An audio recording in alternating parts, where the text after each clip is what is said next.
Guys, what's up? Brian Bott from Sports Advantage here in Verona, Wisconsin. And as we get into February a little bit more, the main topic of conversation is going to be the NFL Combine. Okay?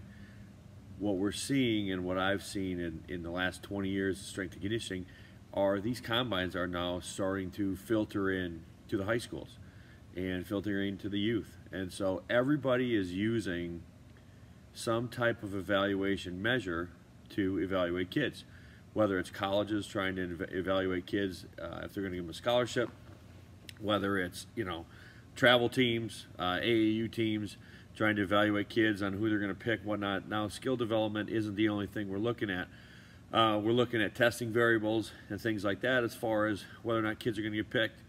And it's always been synonymous, obviously, with the NFL and the NBA and the NHL. They've done their testing protocols, but now we're seeing it a lot with high school kids and even in the youth level. So what I want to share today is 3 mistakes I've seen.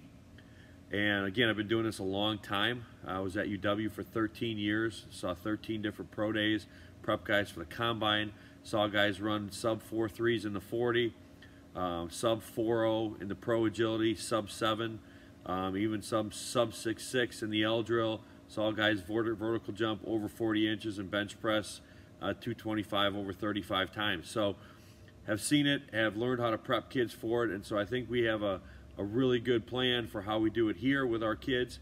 We do kids that prep for softball, the ODM measurements, kids that are prepping for different combines, things like that. And so the one thing I know is that experience in prepping for it is very important. Okay, so the first mistake that I see as a strength coach and a performance coach is kids are poorly prepped coming in. So in other words, they have a poor strength base, they have poor mobility or movement capacities, they haven't really trained in a athletic setting before.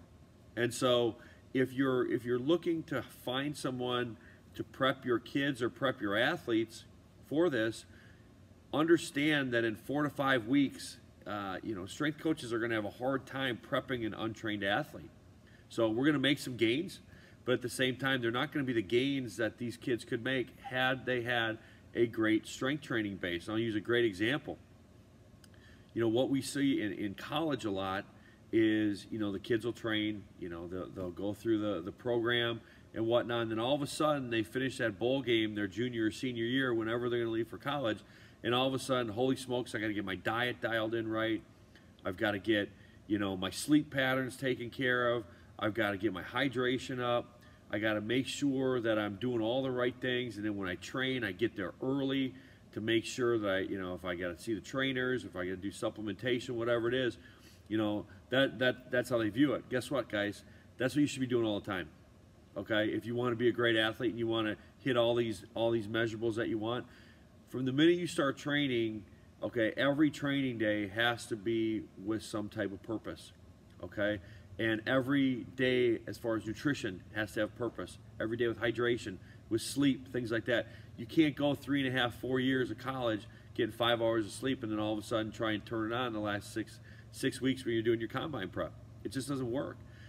So it has to be a way of life all the time as you come in. That way you can establish parameters and then hit those gains and hit those numbers that you're capable of.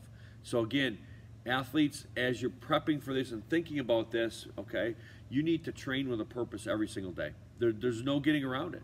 And once you then hit that combine prep or all the other things that you're doing, that's when it really kicks in. Okay? The second thing is really that I see is just poor instruction of the drills. Now everybody is a expert in teaching a pro agility or an L drill or things like that. There's specific ways to run those drills. There's specific ways to take your stance. There's specific splits that you want to try and run. There's a certain amount of steps you take each way. There's a certain way to start in the 40 or in your 10-yard sprint. And there's a specific way to prep for a vertical jump or a broad jump.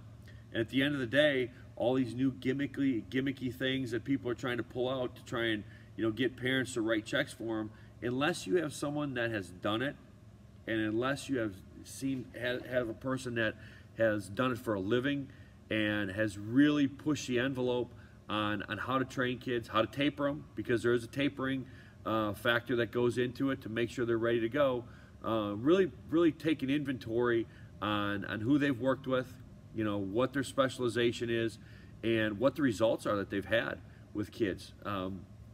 It's really disheartening to watch kids, and I've gone to watch many combines, I've gone to watch many pro days, things like that. I've watched the NFL combine on TV. Some kids don't even know if they know how to run the drill. They put the wrong hand down in the pro agility. They start wrong in the L drill. They false start in the 40. They don't hold it like you're supposed to. And so if my athletes that I'm watching do that, then I haven't taught them right as a coach. And as a parent, if your athlete doesn't walk in the door to wherever they're testing, whether it's a combine prep, an ODM measurement for softball, a testing situation for their travel league team or AAU teams, whatever it is, they should walk in the door knowing exactly how to run the test. They shouldn't have to have instruction, and that builds confidence. Okay, if a kid doesn't know how to run the test, he's not going to be confident. Well, guess what? If there's 80 watches on him from 80 different schools, that kid's going to get really nervous. Okay, so it's something that they have to be taught the drills the right way repetitively over and over and over again. So again, when you're picking someone that's going to run it, they hopefully have had the experience of seeing many hundreds of thousands of kids that they've tested and prepped for these exercises. Because essentially, it's like a decathlon. You're doing a bunch of different drills on the same day, a lot of different disciplines, so the athlete has to be prepped as such. Okay? The last major mistake I see, and this is post-testing or post-combine, is because, in all seriousness, these are fun things to prep for. Okay, vertical jump is a fun thing for kids to prep for. You see a lot of our videos on our Instagram page at Sports Advantage where you see kids jumping on 50-plus inch boxes. Okay, approach jump. we've had 2 kids approach jump over 60 inches. Okay. We had a 14-year-old kid approach jump onto a 51-inch box. All right, we've had a couple females near 50 inches in an approach jump. So we know how to teach that, okay, and it's fun for the kids, okay? Same thing with prepping for a 40 or a 10, okay? Everybody likes that max effort sprint, okay? But the thing that kids don't realize, and parents don't realize as you're moving into this, facet of their development, is this is a one-time deal, okay? They're going to test, and then they have to get back to training, okay, for their sports.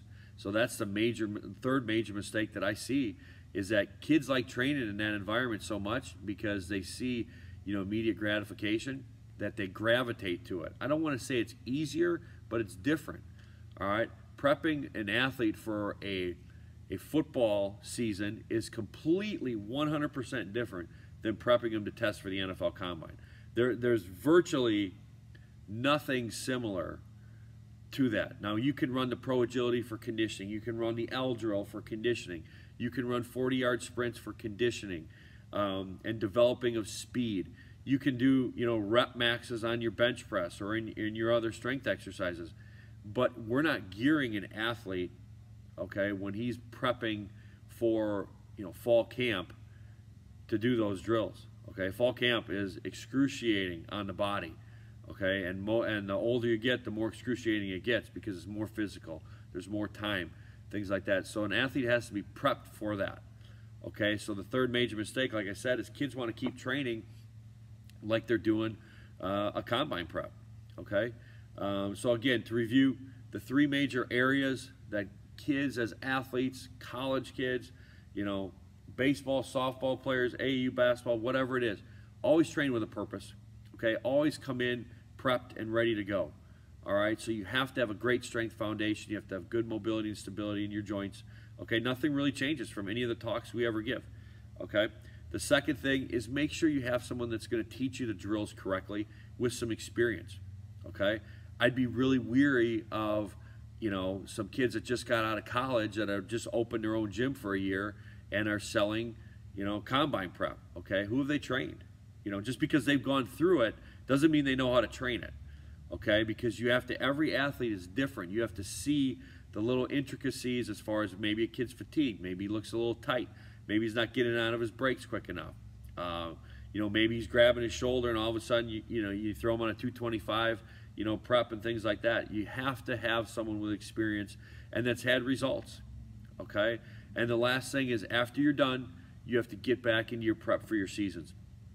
Make sure that you never lose sight of that as you're going through this, okay?